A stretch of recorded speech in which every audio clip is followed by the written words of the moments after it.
DJ is crying for help.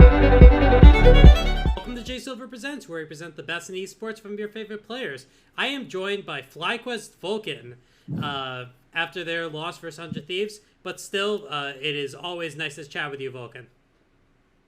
Yeah, nice to chat with you too. Hopefully it would be after a better game than what we just showed, but maybe next time. Well, before we get to that game, I think you're aware that there was a piece of content out this afternoon that said who was the most impactful signing, and everyone said FlyQuest Vulcan. How does it feel to be joining FlyQuest? Yeah, it's great. I think it was a very obvious fit for me and FlyQuest, just because EG was moving on from most of their roster. So I was looking at different options, and FlyQuest were obviously interested in grabbing a player of my caliber. So it was a very easy transition for me. And the group of guys, I guess it's weird to talk about how I enjoy it there after this game when I think we were 0-17 in kills when I pressed tab at the end. But the group of guys is very fun. The coaches are very good.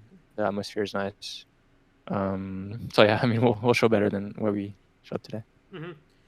Um, so I don't know if you remember this, but back in spring when you and I were chatting, we were talking about out-ratioing people, and you said you wanted to really out-ratio Prince at one point.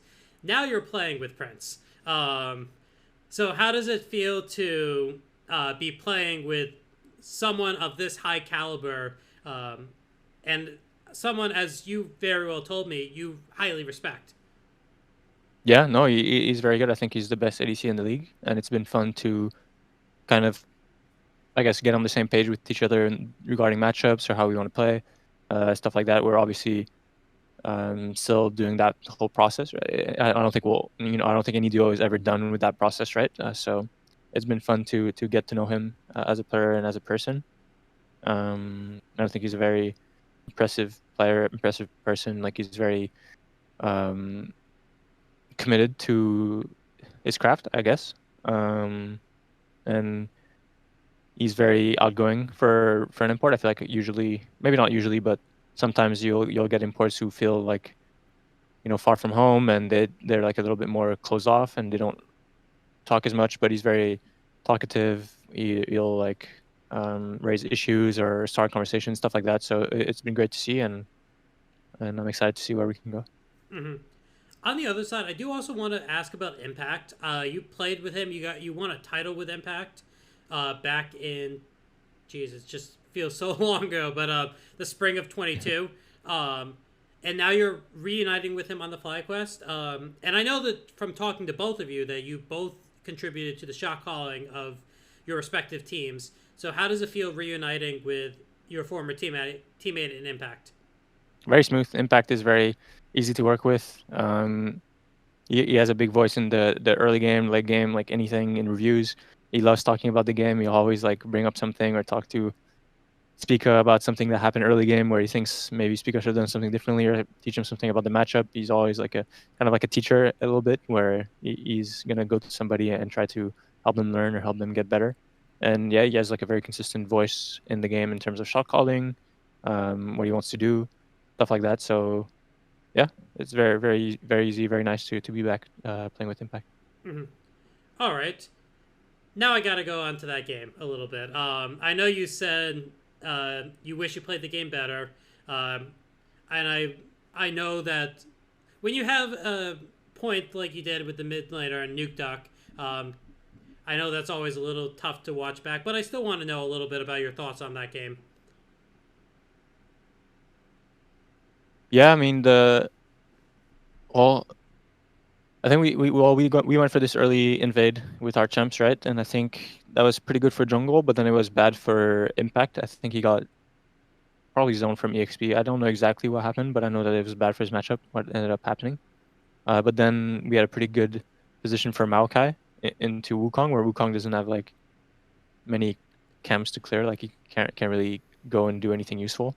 And he's also not the greatest ganker before level 6. So,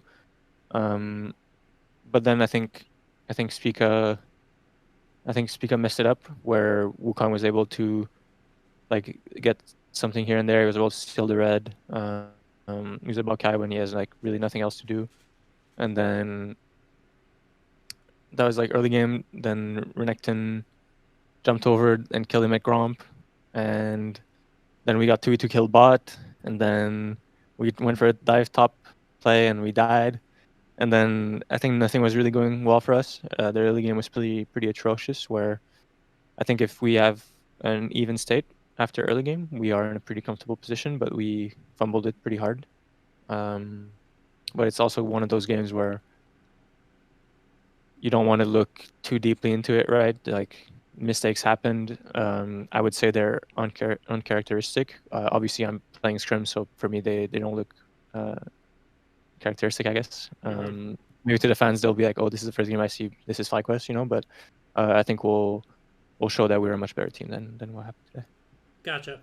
I want to look at two different champions. I know we all know Melio's busted, so I'm not going to talk about him right now. But two champions had some mini reworks. You had Yumi, who definitely is overtuned, and then you had Rel, which she's disabled for this week, but she'll be featured in a couple weeks. I gotta get your thoughts on the overtuning or undertuning of supports in the meta. Obviously, you're not on the balance team, but when you have pros really dissatisfied with champions like Yumi, and then you have supports that aren't doing well, what do you think about the overall state of the support meta? Well, it's pretty boring.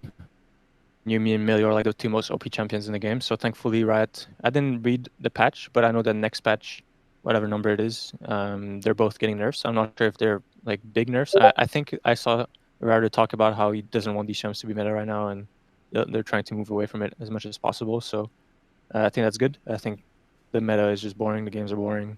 And I have more fun. I mean, I've always said this. I have more fun when I play Engage champions, and I feel like I have more playmaking ability. So there's that. And then for Rel, I'm not sure. I think she's pretty weak in lane. There's probably some matchup she can be picked into, especially if we move away from enchanters. But against Yumi and Milio, it's like even if she was enabled, I don't think we would see her at all. But we'll see how it evolves. Maybe she'll find a place somewhere. Mm-hmm. I know in the LCK and LPL, and we saw a little bit of this at MSI, we're bringing out the Blitzcrank. I know that's a champion that you enjoy whenever you get the chance to play him. Do you think we could see something like a Blitzcrank or a hook-related champion in the LCS, or is it all dependent if Yumi, Melio, and whatever enchanters are there get nerfed first? No, you can definitely play Blitzcrank. He's the kind of champ like you need a lot of confidence going into it. Like you have the factor where I guess the fear factor where the other team is like worried about what he's do, and they play like safer. So then you can get more space for your team and look for plays. So I think we might see some of it. I saw C9 Bandit against GG. I guess out of respect for Rui's Blitzcrank. So yeah, I think we will see some of it. But I think if you play against good players, Blitzcrank's value is not very good. Obviously, he's very straightforward and very predictable. So if you can play around it well, especially if you play against like a tank jungler that can walk into him and not really care about getting hooked, it's not the strongest champion, but it still has value, obviously, and I think it's not like purely bad. I think there's some upside to it as well. So, Yeah, definitely. Looking ahead a little bit, every time you and I chat, we talk about the goals.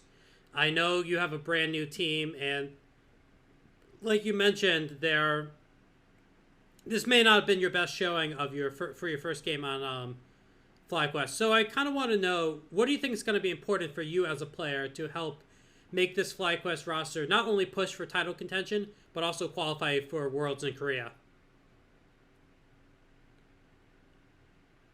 I think make sure that we stay on the right track. I think we have a lot of smart people both on staff and the players, and make sure that we keep our goals in mind, try to focus on improving and getting better, and try to provide stability. I'm usually the kind of player that I think I'm pretty consistent. I'll do my job and stuff, so provide stability and try to be a positive force in the team and see where we can go. Yeah. Mm-hmm.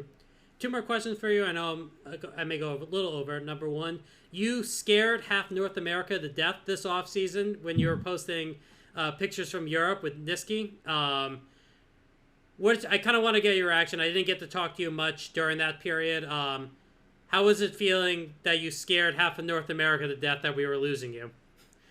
It was pretty funny because I had already planned this trip, and so I was there, and then I signed with an agency that's mostly based in Germany, and that was just unrelated to anything. Like I just went with them because I had a few conversations with Fabian and liked him, so went ahead with them.